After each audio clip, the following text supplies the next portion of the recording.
नमस्कार साथियों, स्वागत है आप सभी का अपने चैनल ज्ञान की धारा में। आप सभी दोस्तों को मेरा प्रणाम। जय श्री कृष्णा, राधे राधे दोस्तों। आशा करती हूँ आप सभी स्वस्थ होंगे।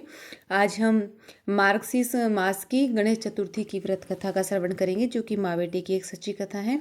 चलिए दोस्तों सुनते हैं। एक बुढ़िया माई के ग्वालिया बछलिया नाम का एक बेटा था। बुढ़िया माई बेटे के लिए 12 महीने की सभी 12 चौथ का व्रत करती थी। बेटा लकड़ी काट कर लाता और दोनों माँ बेटी उनको बेचकर गुजारा करते। बुढ़िया माई रोजाना लकड़ियों में से 2 लकड़ी अलग रख लेती और चौथ के दिन बेटे से छुपाकर बेचकर उन पैसों से सामान लाती और 5 चूरमे के लड्डू बनाती। एक लड्डू स्वयं खाती और एक बेटे को खिलाती। एक बार चौथ के दिन बेटा अपनी पड़ोसन के घर गया। उसने भी चूरमा बना रखा था, तो उसने पूछा कि आज क्या है। सो आपने चूरमा बनाया है। पड़ोसन बोली कि मैंने तो आज ही बनाया है, तुम्हारी माँ तो प्रत्येक चौथ के दिन बनाती है। तुम्हें आज खाने के लिए दिया या नहीं। बेटा बोला कि दिया तो था। पड़ोसन बोली कि तू जो लकड़ियाँ लाता है उसमें से तेरी माँ तुझसे छुपा कर बेच कर आती है और फिर चूरमा बनाती है। बेटा इतना सुनते ही माँ के पास गया और बोला कि मैं तो इतनी मेहनत से लकड़ी लाता हूँ और आप चूरमे के लड्डू करके खाती हो।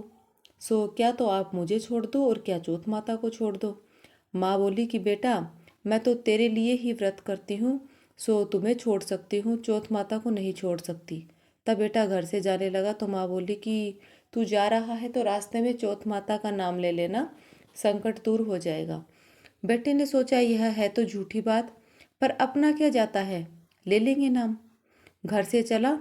थोड़ी दूर गया, उसने देखा कि खून की नदी बह रही है, किधर से भी जाने का रास्ता नहीं है। फिर उसने चौथ माता का नाम लेकर कहा कि हे चौथ माता, अगर यह नदी सूख कर रास्ता हो जाए तो आप सच्ची हो। इतना कहते ही नदी सूख कर रास्ता बन गया। थोड़ा आगे गया तो वहाँ सुनसान जंगल था, तो वहाँ जाते ही रात हो गई और चारों तरफ से बाघ बगेरे बोलने लग गए। तब उसने चौथ माता का नाम लिया और कहा कि हे चौथ माता, मुझे रास्ता मिल जाए, नहीं तो ये जानवर मुझे खा जाएंगे। इतना कहते ही उसे रास्ता मिल गया। आगे चला तो वह एक राजा की नगरी में गया। वहाँ का राजा हर महीने एक आदमी की बलि देता था। तो वह एक बुढ़िया माई के घर गया और देखा कि बुढ़िया माई मीठा पूड़ा बनाती जा रही थी और साथ साथ रोती जा रही थी। तब उसने पूछा कि माई आप रो क्यों रही हैं। बुढ़िया बोली कि मेरे एक ही बेटा है, वो राजा के बलि चढ़ने जाएगा, ये पूड़ा उसके लिए ही बना रही हूँ। तब वह बोला कि माई यह पूड़ा मुझे पेट भर कर खिला दे, मैं तुम्हारे बेटे के बदले चला जाऊंगा। माई ने उसको पूड़े खिला दिए। रात को वह सोते समय बोला कि राजा का बुलावा आए तो मुझे उठा देना। आधी रात को बुलावा आया।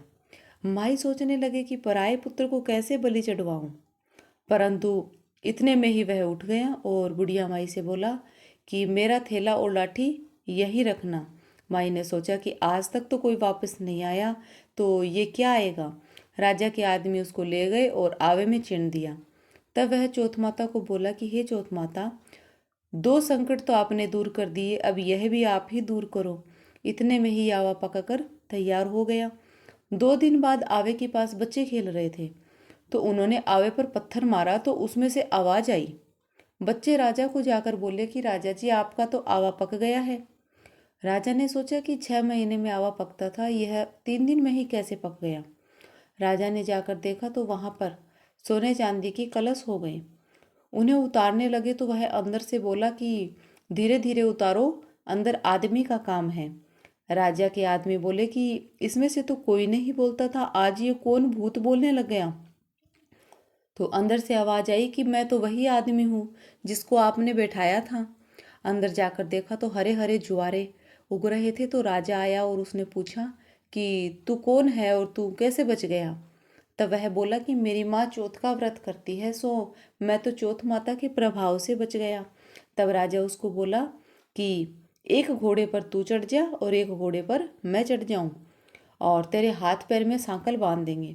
अगर सांकल अपने आप खुलकर मेरे हाथ में बंध जाएगी तो तेरी चौथ माता सच्ची है। दोनों घोड़े पर चढ़ गए तो वे चौथ माता को बोला कि हे चौथ माता, मेरी लाज रखना, इतना कहते ही सांकल खुलकर राजा के हाथ में और पैर में बंध गई। राजा सोचा कि चौथ माता सच्ची है।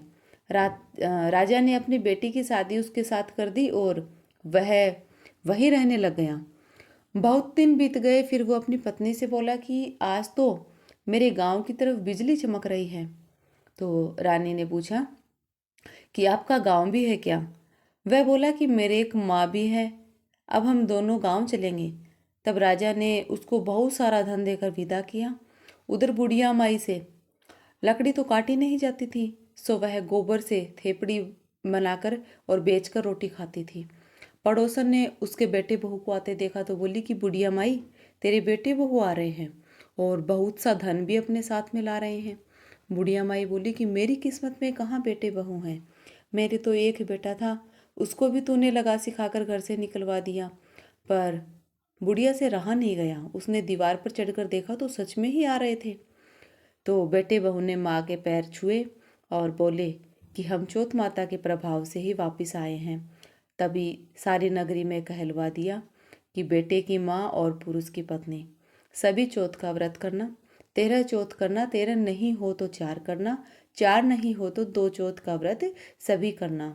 हे चौथ माता, जिस तरह बुढ़िया माई के बेटे का संकट दूर किया, वैसा सभी का करना। कहानी कहने वाले, सुनने वाले, हुकार भरने वाले सभी परिवार वालों का कष्ट दूर करना, सभी का कष्ट काटना।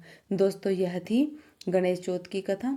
आपको यह कथा कैसी लगी? अच्छी लगी हो तो इसे एक लाइक और अपने परिवार में अपने अन्य सदस्यों को भी शेयर जरूर करें, ताकि वह भी इस कथा को सुनकर इसका पुण्य लाभ प्राप्त कर सके। और कमेंट सेक्शन में एक बार जय चौथ माता अवश्य लिखें।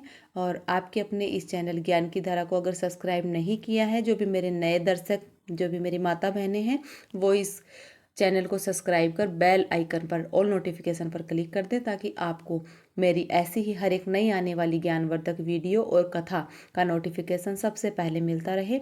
तो चलिए दोस्तों, मिलते हैं अब एक नई वीडियो में एक नई कथा के साथ। तब तक के लिए आप सभी को मेरा प्रणाम। जय श्री कृष्णा। राधे राधे दोस्तों।